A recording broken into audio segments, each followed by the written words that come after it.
The hospital corridor was quiet that evening, bathed in the soft golden light of sunset. Sarah Mitchell sat in the waiting area, her nursing scrubs rumpled after a 12-hour shift. At 32, she had the kind of gentle presence that made patients feel safe. She watched as a young man mopped the hallway with careful, deliberate strokes. His name was Marcus Rivera, 23 years old, broad-shouldered and strong, yet there was something humble in the way he worked. He wore blue scrubs, the ones assigned to custodial staff, and moved with quiet dignity. Sarah had seen him many evenings, always working long after his shift should have ended. "Evening, Marcus," she called softly. He looked up, surprise crossing his handsome face. "Evening, Miss Sarah. Burning the midnight oil again?" She smiled. "Could say the same about you." Marcus set down his mop and walked over, pulling off his blue gloves. There was nervousness in his eyes, the kind that comes before a big question. Sarah noticed he was fidgeting with something in his pocket. "Miss Sarah," he began, his voice catching slightly. "I know this might sound strange, but would you consider being my date to the hospital fundraiser dance next month?" Sarah blinked, genuinely surprised. The annual fundraiser was the hospital's biggest event.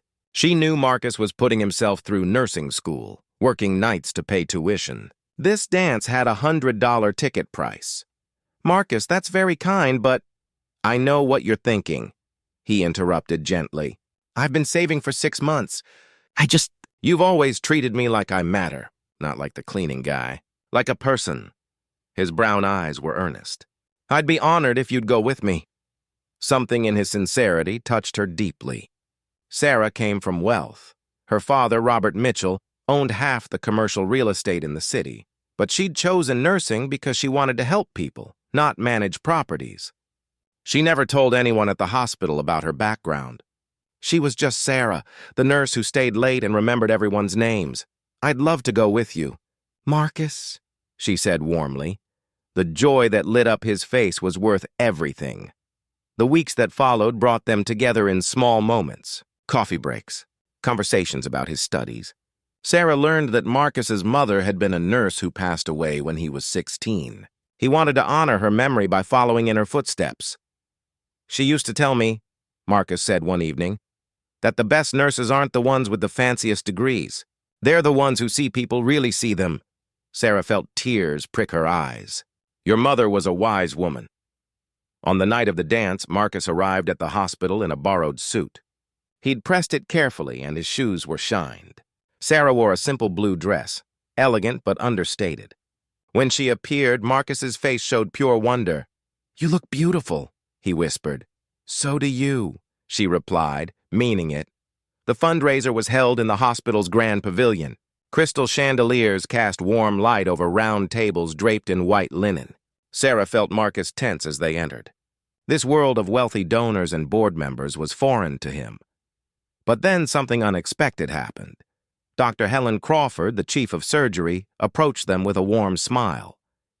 "Sarah, and you must be Marcus. I've heard wonderful things about your work ethic." She turned to Marcus. "The nursing director tells me you're at the top of your class while working full-time." "That's remarkable." Other staff members approached, greeting them both warmly.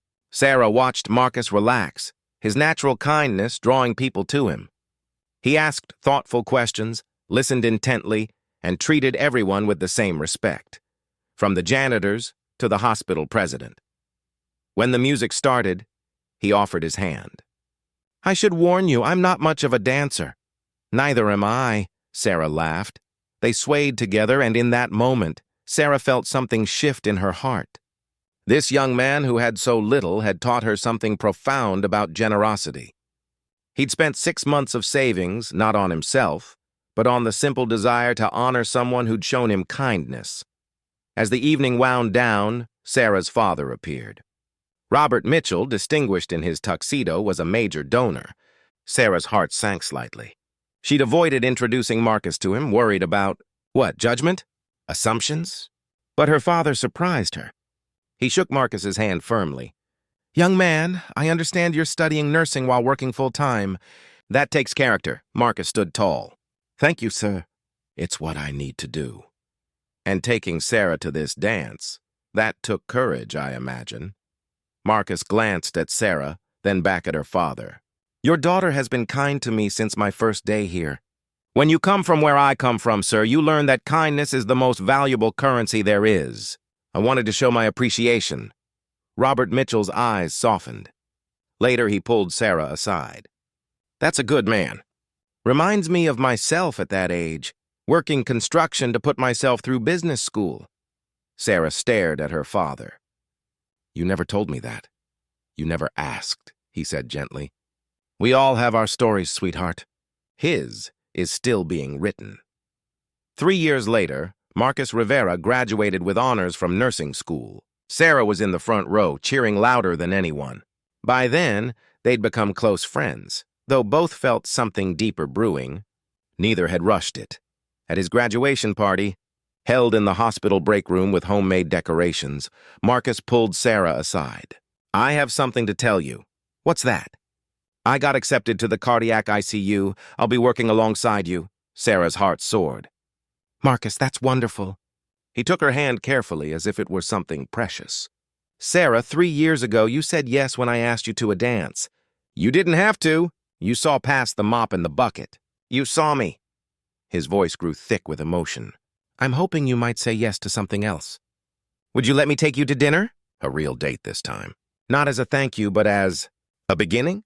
Sarah felt tears streaming down her face. Yes, 1,000 times yes. Her father, who'd quietly funded Marcus's final year of tuition as a scholarship through his foundation, smiled from across the room.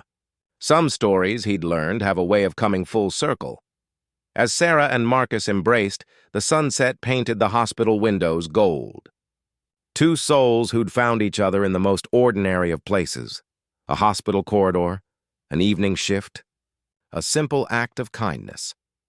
Sometimes the best love stories begin with the smallest gesture, seeing someone truly, treating them with dignity, and recognizing that every person carries their own quiet courage.